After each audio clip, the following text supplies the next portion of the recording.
Lutheran, Anglican, Reformed, Anabaptist. Technically, Oh. Sorry. yeah, technically, yes, you did. I was like, gosh, you left me out.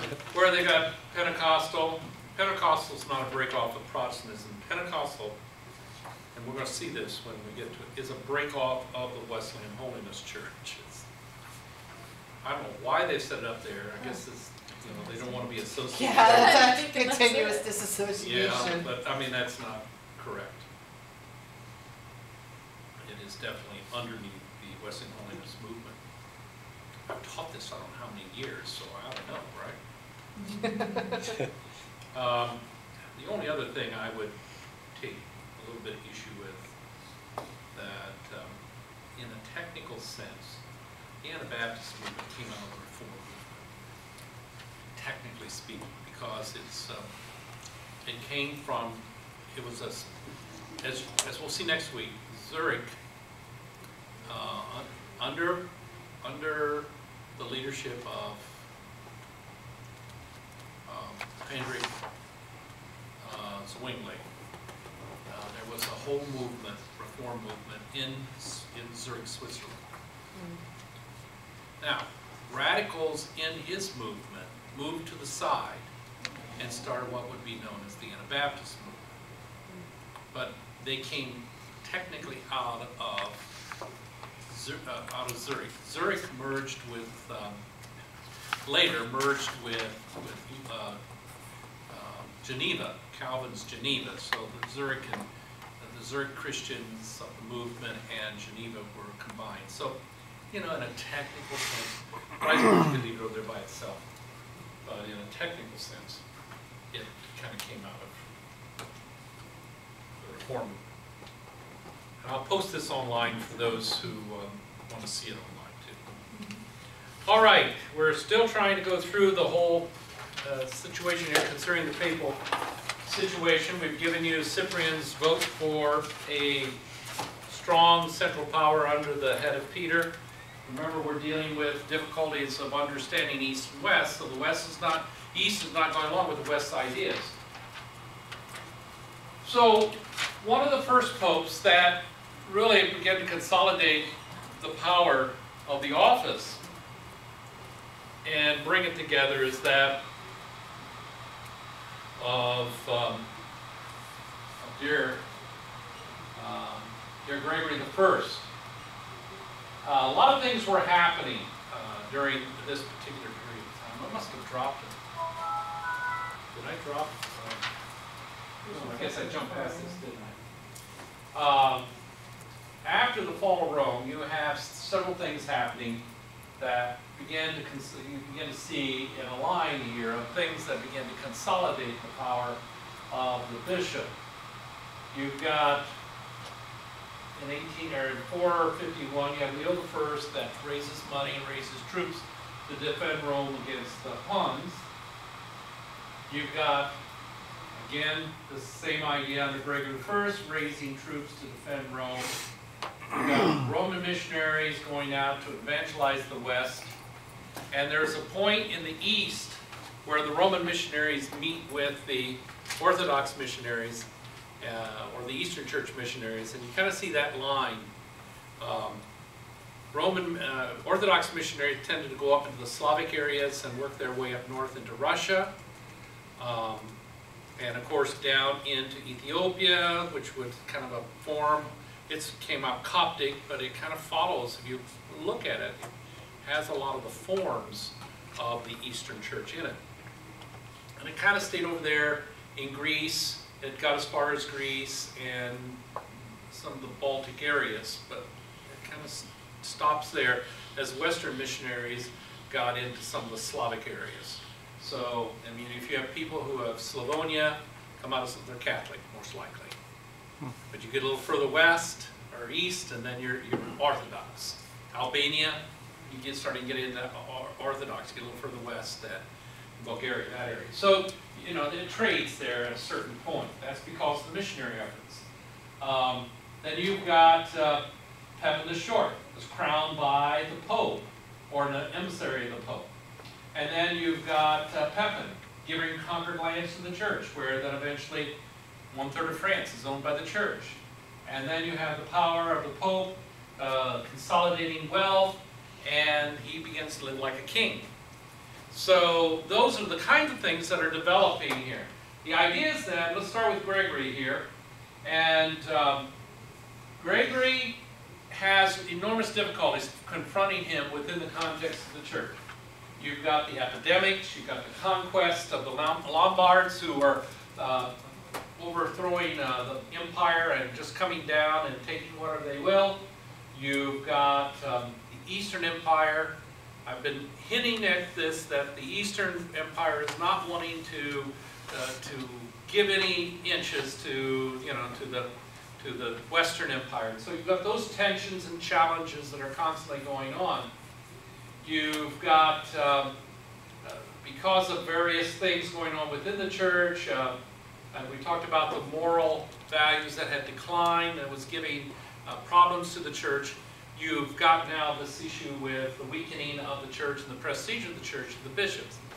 A little like what's going on within the Catholic Church today with, you know, with child abuse issues, you know, and that has really hurt the church in terms of membership and money and up in Detroit, which was a very strong, well, you know, you think the French settled there, and so they brought in the Catholic Church into Detroit.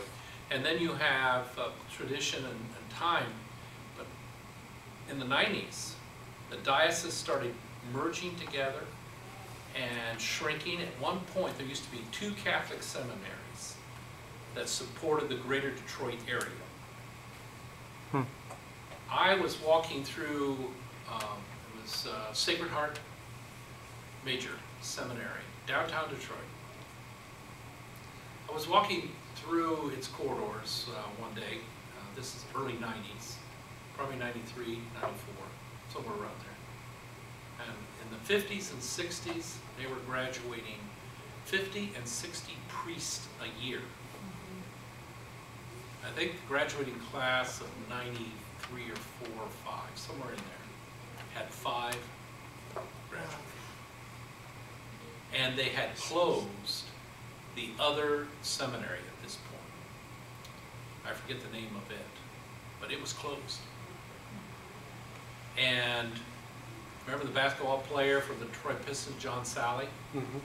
He had bought one of the diocese's major buildings for a house and converted it into a house. And I mean, they were merging parishes, and the parish was just up the road from me in Southfield, St. Michael's. This was as late as 2005 or 3, I'm not sure what year it happened. 2 other parishes merged with St. Michael's. And so now they were down to, you know, 3 priests, usually, 1 priest. They're not producing priests. Congregations are slipping. They're having to consolidate their dioceses together. Money is another big issue, you know. So those are some of the problems. They do have some bright stars. You remember Tom Monahan that ran Domino Pizza? At one point in his career, he was worth well over $350, $400 million when he sold Domino's. He wanted to put up the world's largest crucifix there in Ann Arbor, where Domino's was. The city council fought him on that, so he didn't get to put it up. Kind of like, well, I'm going to take my game and go home. He went to Florida and funded, through his fortune, it's a law school for, you know, pushing Christian values, you know, at least reflected through the Catholic Church. And I think he got his crucifix up down there somewhere. Oh my gosh, I used to live in Naples, Florida, in like 15 minutes, Ave Maria University. That's it. He donated a lot of money. This place is nice, I'll put it that way. And it's 20 minutes from the ocean, so you can't go wrong with that either. I think that's where he went, didn't he, with his money to put his money there? Yeah, well, when you said that, I was like, why does this guy sound familiar? But yeah, they have a cathedral, or whatever they call it there. Yeah. It's Nice. yeah, nice. Yeah. Well, he owned the Detroit More Tigers, money than I you have. know, I mean, Domino Pizza, Detroit Tigers. We had two big major pizza chains that were also sports conglomerates in Detroit. Little Caesars and Domino's. And Tom owned, he owned the Tigers, and I forget the name of the family that owned Little Caesars. Illich's, and Illich's owned the Red Wings, and I think they bought the Tigers too. And then the Ford family, one of the Ford family owns the Lions. Yeah, but back then so- it wasn't the $5 pieces. It was still a Wrapped up right pretty. there. I remember when they become like in the paper thing. Pizza, pizza. And, yeah. Pizza, Oh, pizza. And now they sell by the slice. I mean, they got the drive-throughs that sell by the slice. That Oh was a wow. good idea. Stuff I didn't know like slice. that. I didn't know about that. That was a good idea. Cheese. Wonder how much they're selling. Well, sauce, But it's still from very pizza good back pizza. to Italy. we're talking about pizza by the I mean, we gotta keep it in context here, right? Except pizza was Blame it on my created eating. in China, wasn't it? And, let's see, internal dissensions, the immorality of the clergy, these are all things that Pope Gregory is confronted with. Now, he comes out of a background of being a monk. And so, as he begins to use that godly influence, so to speak, things that he did that start reforming the church. We talked about him raising the army to oppose the Lombards. He brought about a revival of discipline to the church. He began to shore up the financial basis, and not just, he brought in better management of the monies. He took a strong stand against the East Church and didn't let them try to dominate the Western affairs. And so here's the face-off, you know, it's kind of high noon in, you know, OK Corral or wherever. But he faces off here with the East Church. Begins to send out the missionaries, so this is the beginning of the great missionary endeavors of the church. He begins to extend his influences out to the rising nations. Now, we're going to call them rising nations yet. We've got a long way to go before these nations really flex their muscles against the church. But here we are, 6th century going into the 7th century. He's showing the dominance of influence over Spain and Italy and England and Africa, and he's using diplomacy, he's using his papal diplomats to go back and forth, and very much supportive of the monastic order. Now, by his influence, he achieved certain things. In theology, he begins to install the idea of purgatory.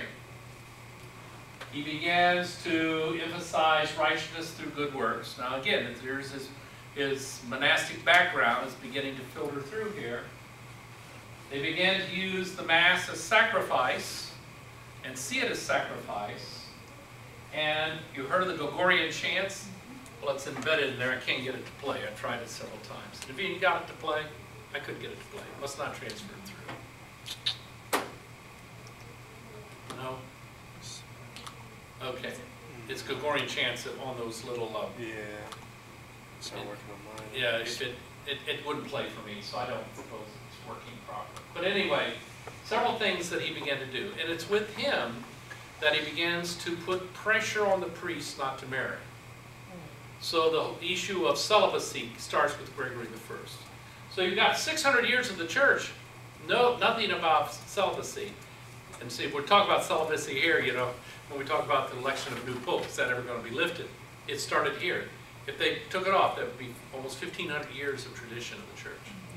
They'd have to take it, yeah. You can be a married Catholic priest if you become Episcopalian, First, and then they'll let you switch, Yeah. like, go into it. you're right. So, There's ways around it. which One of my good friends was a Catholic priest for most of his life. He's not anymore. And it ticks him off because it's like he would. Sorry, I'm going to off topic again. But basically, Yeah. he's just saying a lot of Catholic priests aren't too happy about it because Well, sure. it's not fair to them, you know? Anyways. Yeah, they traditionally stayed in the church, and you have somebody coming in from a Protestant tradition that, and so they wink at that. But they need priests. Mm-hmm. You gotta wink at it somehow. Nicholas is another one of the great popes. What he brings to the office is the idea of forcing the secular rulers to abide by Rome's decisions in cases of morality. He's forcing church ethic upon secular rulers. And he puts up the ideals that the papacy should live by. But things can go downhill very fast. And when you get to the High Middle Ages, the beginning of the High Middle Ages, you are now talking about corruption. And here's the interesting thing about Pope John XII. As Octavian, and this was his secular name before he was brought in to canoncy or an elected pope, he said he had a drunken orgy and made a toast to the devil. As Pope John XII, he continued to live the devil's life. So this is a quote from history as it looks back. So whenever you have corruption at the top, it filters down, it trickles down to the below. And when it reaches the priest, it reaches the people. So, you know, that says something, and I think it's an interesting point that we might want to talk about briefly. The importance of the morality of the clergy. Mm-hmm. Because if you let the clergy look no different than everybody else, then what standard is there to be raised by? I get on this hobby horse sometimes, so if I've said this before, forgive me. It's just, but I feel like Hollywood has done Protestant ministry a terrible disservice. There's the understatement of the day. Understatement. You will never see a rabbi put in any foul light. Now, I'm going to sound prejudiced here, but this is the truth. Mm-hmm. The Jewish people own the media. Hollywood, you look at all the money that's out there, and they are never going to put a rabbi in a bad light. You think about it, how many movies have you seen about rabbis, let alone putting a rabbi in a bad light? What's that one rabbi movie where he see his family killed on the bus or something? But that didn't put him in a bad light. Yeah. You know what I'm talking about? His family, and then he walked away. I don't think I know. But he had the rabbi. You'll occasionally have Catholic priests put in bad lights, but the ones that are put in bad lights are radical Protestants or persons that have little or no regard for religion whatsoever, let alone, you know, Protestants always going to be in a bad light. They're stupid, archaic, hickish, or however they want to put it, but they'll never put them in a positive demeanor whatsoever. So you think about it. I mean, that's so you have an impression made of Protestant pastors from the media. How are you going to counter that? You can, but how are you going to counter that? Well, it comes down to your own personal ethic. You, as pastors, cannot afford to give any person a doubt about the sterlingness of your character, your work ethic, the upright morality of your family and your home and your own life, you can't afford to do that. And you've got to be an example. You just have to be. Don't you think as pastors, we have to let go of our right to, I was just thinking about this, because the rumor is that the Nazarene Church is gonna talk about, allowing social drinking. And I was thinking about that going, but as a pastor in the United States, I don't think that would be ever socially acceptable. I don't think that I would pastor a congregation that would be okay with that, you know, because even though it's seen differently worldwide than it is here, and I thought, you know what, as a pastor, even though it would be permissible even according to the church, then my job is not to hold on to my right to do what I want to do. Right. My job is to lovingly be an example and let go of that for the sake of other people. And I think that sometimes we have to be willing to let go of our right to do some of our freedom that we do have in Christ. So let go of some of that so that people, you know, we don't become that stumbling block. Yeah. You gotta be careful with that. I don't know if I quite agree with the thought that our congregations would not be accepting of it, because going back to the media aspect, how many times do you see a Protestant pastor in the media drink a glass of wine at some point, and it doesn't seem to affect anybody? My church would not. I'm with you. Yeah, I'm not for it. yeah. Please don't take it that way, but I would almost see, like, especially new or younger congregations, I would see that I don't think it would be a problem with them as much. You've had a tradition that the church being teetotaling, and remember the era that it was coming through. It came up in an era where the Women's Temperance League was a very strong lobbying group. I mean, look at what happened. I mean, they were effective in bringing about prohibition, which didn't last that long, and was, you know, created a whole bunch of social problems. Yet we as a church has held to that, but we held to the I mentioned to you the wearing of rings, you know. We held to that for how many years, and then gave way on that. We held that we wouldn't go to movies, and we don't even mention that anymore. There's a time where we were holding against no TV. When did that fall away? I mean, there's a certain level of pressure that is brought upon the church to investigate that.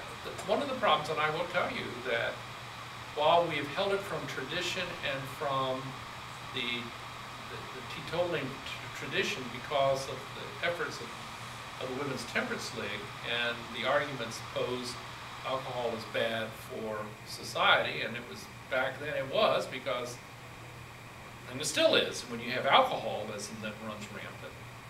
But we've got other social issues that are worse than alcohol when you come to the drug trade and drug trafficking and human trafficking and everything else.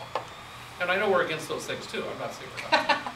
But I think, you know, what do we do? Do we change again? Oh, I'm definitely not. I'm saying that a younger congregation would allow the social drinking, because that's what they want. That's what I was saying. I would say that I would hope that my congregation would cross generationals. That's, in my mind, that's a healthy church, is seven generations in one church. So in my mind, as I think about that, that's what I'm thinking about, is that, you know, and one of those, you know, there are instances when the person who opposes you due to generational issues, you've got to take that on, and you've got to work through that conflict. And then there are times when the conflict's unnecessary, and as a pastor, we have to be wise with those choices. And I think that would be one of them. Some of our lifestyle choices, you know, we can let go of, because it would not be worth offending if it would create an issue in the kingdom. Right. Yeah. And I'm Totally with you, Buffy. I'm just Yeah. my thought process. I could see where it could get past that. Eventually, just like me wearing pants now is okay, Yeah, right, you know, but it was not okay for my mom. Right. yeah. Yeah. I But to told me- you about Pastor's wife. my wife, you know, Yeah. going through those. But to me, transitions. I have an issue because I feel like you're if that were to ever to come to pass, it's like for me, pants is one thing. You know, being able to wear pants compared to a dress. But then allowing something that's so destructive. Because to me, there's nothing destructive about a woman wearing pants to church or cutting her hair or wearing earrings.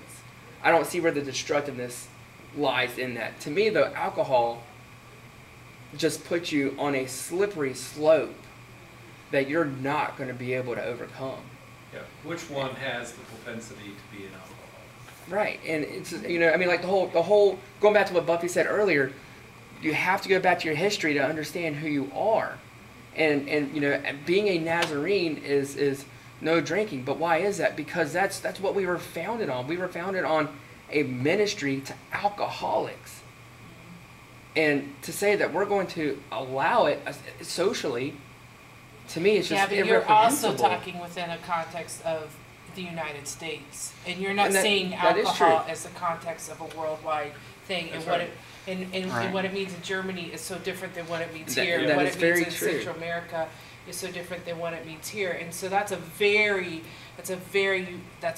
American idea right there. And I completely understand that, and it's just, to me though, I have a hard time with that one. I had But I see where you're coming from. I had a missionary that stayed with us back in the 70s. His name was Hannibal Sabate. I still remember him. He was the district superintendent for an African church in South Africa. And of course, he was living at that time in apartheid. But he was telling me this, and I still remember his story. He said, you know, depending upon where the missionary came from, those were the rules we had to live by. Mm. And at the time I was wearing a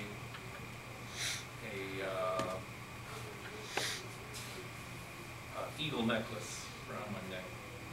Now you see, he pointed to that. Our missionaries would not allow us to wear that. And I said, well, where were your missionaries from? He said, well, they were from Indiana. I said, I bet they were from Indianapolis too, weren't they? And, but you see, if the missionary came from California, there's a different thing that they were emphasizing. I might go back again to say, here in the Midwest, yes. But I dare say, if you're talking to a congregation in California, or Oregon, Napa Valley, you're going to get a different Well, isn't point that of view. why the movie idea developed instead of, I don't remember what the debate was, but the rodeos and how things were seen differently because of where we were, and so some wanted to ban rodeos along with the movie theater because I didn't hear the rodeo one. it was a cultural thing, Yeah. you know. So Well, there was a big debate back in the 80s on talking about substances and the very things they wanted to, that was at, I think, 85. It was either the 80 or 85 General Assembly.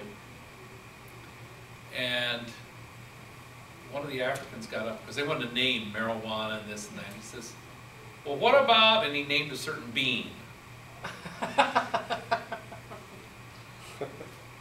It's kind of like a peyote bean, you know, you chew it and you go loco. And he says, you want to put that in there too? And I think he was making the point. Yeah, a very good point. You'd have to have a manual that was, you know, 500 pages long to get all the abuses that people would conduct. You need a broader statement. food can be as addictive and detrimental Oh, sure. as alcohol. Sugar. Maybe we ought to outlaw sugar in the church.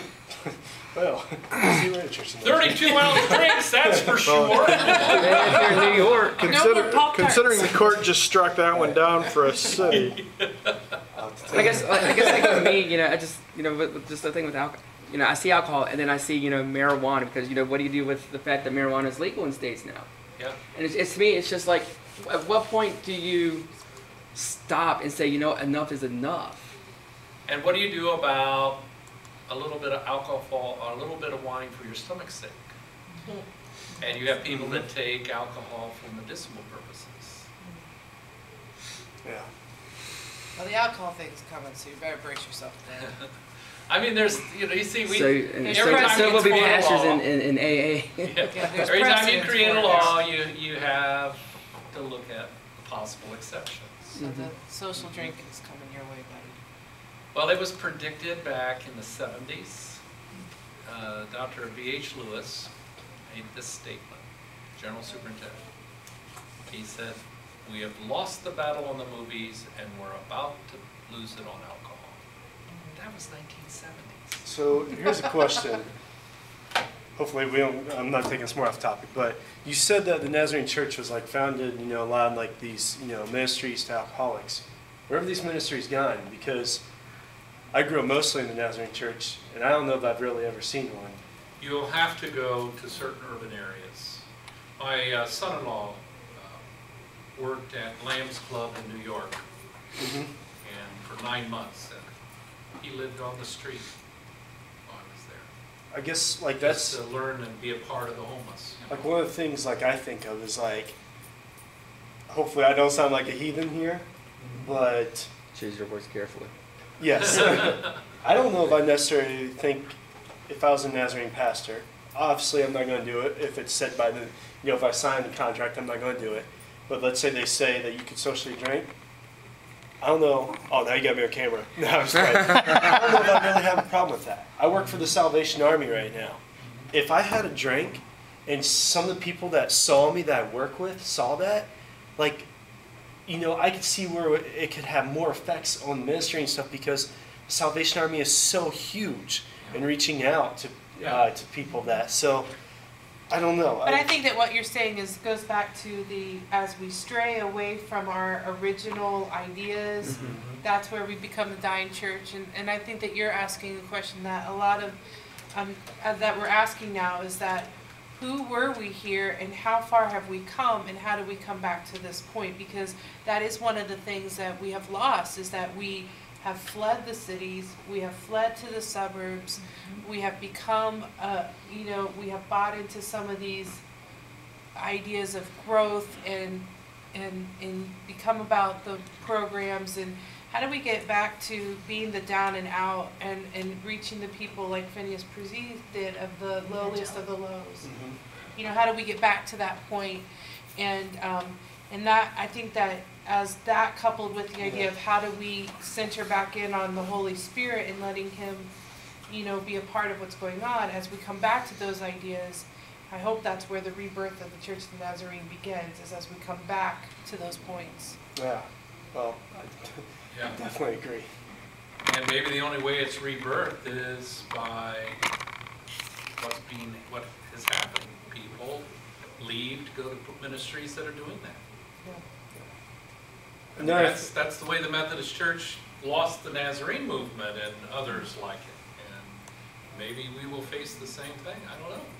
Another thing as far as like the alcohol thing is concerned is one thing I wonder is I'm not saying this is what I agree with, I'm just wondering your guys' thoughts, but as like ministers, as if we say, like, we're not going to drink, are we setting a standard that's not really necessary? Are we portraying a message that says, put on a front? And I'm not saying that we are, but I do wonder about that. Or if more, maybe we should be teaching like, if someone sees me out in public and I'm drinking a glass of wine, that's a lot different than them seeing me out in public, beer after beer after beer. But what happens when you find yourself as a minister in front of an alcoholic? How can you say to them, don't drink, but yet behind their back? I have a friend who's a food addict, like a genuine food addict. and I mean, I'm not gonna stop eating for her. You know, that's not, I mean, you can't make the case that alcohol is not, that not drinking alcohol is not biblical, and that's the problem, is because in the Bible, they're drinking fermented wine. And so I think that the problem is that biblically, you can't make that stand that alcohol is evil, because then what Right. was Jesus But I'm doing? not And trying to alcohol's negate- not. And I Alcohol's think that not. you go The- back to that is that, I mean, if you feel convicted that I can't stand in front of an alcoholic and do that, then I think that you should go with that. But to make that an overall statement is not, Right. there's no Right. grounds for it biblically. There's grounds for temperance, there's ground for self-control, but that is in all things that we do. Rather it be how much sports I watch, I agree rather with it be you. how much Facebook I do, rather it be how much food I eat, rather Right. it be any of those things. Right. I agree I with have- the temperance, but then, you know, with that argument, I also come back, the way that I would combat that is, why were they drinking the fermented wine in the first place? It goes back to the fact that it was a cultural necessity because the water was not pure. It was a way to purify the water, and the fermented wine that they're drinking is not the type of wine that we would be drinking today. It would be a lot less. But I don't Yeah. think that you have precedence for the Bible saying don't drink alcohol. Right. What the I agree with Bible that. does say is don't get drunk. I agree Yes. with that. That's what the Yes. Bible says, and that's what But- we've gotten but away what's from. drunk? And what's drunk is losing Your ability control to of have yourself. self-control. Period. I'm not a pastor, but I'm a father, and I do not drink in front of my children. That doesn't mean I don't drink. It means I don't drink in front of my children. I don't have beer in my home because I don't want it to be a temptation to them before they're capable and ready and able to handle it. Every time I go on a business trip, one of the first stops I make is I stop and I buy a couple bottles of beer because I enjoy it. I enjoy it, but it's not something I will ever do around my kids. I'll never have them see me drink for two reasons. One, I had a problem with it when I was younger, and they know that because we've had long discussions about it. But two, it's that whole appearance thing. I don't want them to have any reason to think it's okay for them to do it because daddy's doing it. And I know there's a legal thing, but that's beside the point. I just don't. It's an appearance thing, you know. And I'll be honest, if I took a pastorship or if I started preaching on a regular basis, even not as a pastor, but just in nursing homes or wherever, and that's something that I'm looking at, by the way, that'll be something that I'll stop because it's not something that could be interpreted. It could be interpreted incorrectly, and therefore, I don't want to be a stumbling block to anybody. And that's what you were saying earlier. It's not that I'm saying it's wrong for anybody to do it, but it's wrong for us to be a stumbling block to anybody else. Thank you, and I think it's a good So- segue, right, back to Italy. With lots of wine. Where I did stumble down a big block of stuff. Well, wine in Italy and pizza in Italy. I mean, we're doing a pretty good job here. Oh, gosh. All right, periods of reform within the church. One of the major reform movements early on was that of the Cluny Monastery, and you ought to pay attention to that in your readings concerning the attempt of this particular monastery in Cluny, France, to bring about some kind of moral reform. I mean, it wasn't coming necessarily within the clergy or within the hierarchy of the church. It had come from this outpost in France. And here is where the people had more confidence in the monks, spiritually speaking, than they did their own clergy. And you think about that as a telling tale. People don't come to you with their spiritual concerns. Why would that be? Could be a number of reasons, but why would that be they wouldn't come to you with their spiritual concerns? And so what kind of reforms did the Cluny Monastery help with? Well, it helped with all the ideas that had to do with the idea of the church separating from the state in relation to the lands. It did not want to entangle itself with becoming a model for another feudal kingdom.